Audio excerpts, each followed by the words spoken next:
الله وبركاته. وعليكم السلام ورحمة الله وبركاته. الحمد لله رب العالمين، والصلاة والسلام على رسوله الكريم.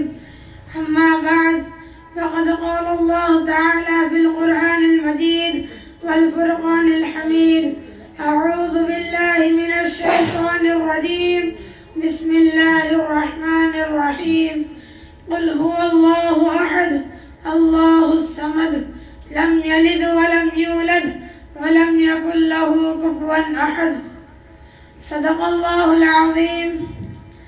ಸರ್ವನಾಶಕದ ಅಲ್ಲಾಹು ಹೇಳುತ್ತಾನೆ, ಖಂಡಿತವಾಗಿಯೂ ನಿಮಗೆ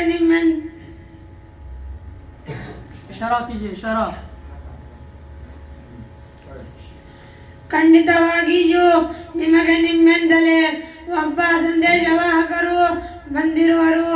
ನೀವು ಕಷ್ಟಪಡುವುದು ಅವರಿಗೆ ಸಹಿಸಲಾಗದು. ಅವರು ನಿಮ್ಮ ಬಗ್ಗೆ ಅತ್ಯಾಸಕ್ತಿಯುಳ್ಳವರು ಮತ್ತು ಸತ್ಯ ವಿಶ್ವಾಸಿಗಳೆಂದರಿಗೆ ಅಪಾರದೊಳ್ಳೆಯವರು, ಕರುಣೆಯುಳ್ಳವರು ಆಗಿರುವರು. ಸರ್ವನಾಶಕದ ಅಲ್ಲಾಹು ಹೇಳುತ್ತಾನೆ, ಸರ್ವಲೋಕನದವರಿಗೆ ಕರುಣ್ಯವಾಗಿಯೇ ನೀವು ನಿಮ್ಮನ್ನು ಕಳುಹಿಸಿದ್ದೇವೆ. ಮುಹಮ್ಮದ್ ಸಲ್ಲಲ್ಲಾಹು ಅಲೈಹಿ ವಸಲ್ಲಂ ಅವರು ಹುಡುಗರನಾಗಿ ನೀಡಲಾದ ಕರುಣ್ಯವಾಗಿದ್ದಾರೆ. ಅವರ ಹೆಸರು ಮುಹಮ್ಮದ್ ಬಿನ್ ಅಬ್ದುಲ್ ಸಲ್ಲಲ್ಲಾಹು ಅಲೈಹಿ ವಸಲ್ಲಂ ಅವರು ಪ್ರವಾದಿಗಳಲ್ಲಿ, ಸಂದೇಶವಾಹಕರಲ್ಲಿ ಕಟ್ಟಕಡೆಯವರು. ಸರ್ವನಾಶಕದ ಅಲ್ಲಾಹು ಅವರನ್ನು ಜನರಿಗೆ ಒಳಿತನ್ನು ತಿಳಿಸಿಕೊಳ್ಳಲು ಮತ್ತು ಸಂದೇಶವಾಹಕರಲ್ಲೂ ಕಟ್ಟಕಡೆಯುವರು. ಆ ಒಳಿತುಗಳಲ್ಲಿ ಅತಿ ದೊಡ್ಡದು ಶಕ್ತಿ.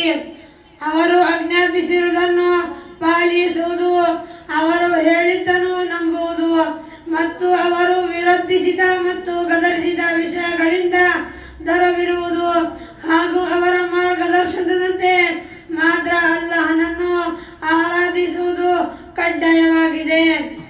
ಐಕ್ಯಕನು ಸಹಭಾಗಿ ಇಲ್ಲದವನು ಆದ ಅಲ್ಲಾಹನಿಂದಲೇ ಇತರ ಯಾರು ಆರಾಧನೆಗೆ ಅಲ್ಲಾಹರಲ್ಲ ಎನ್ನುವುದು ಅವರ ಮತ್ತು ಅವರಿಗಿಂತ ಮುಂಚೆ ಬಂದಿರುವ ಎಲ್ಲ ಪ್ರವಾದಿಗಳ ಸಂದೇಶವಾಗಿದೆ.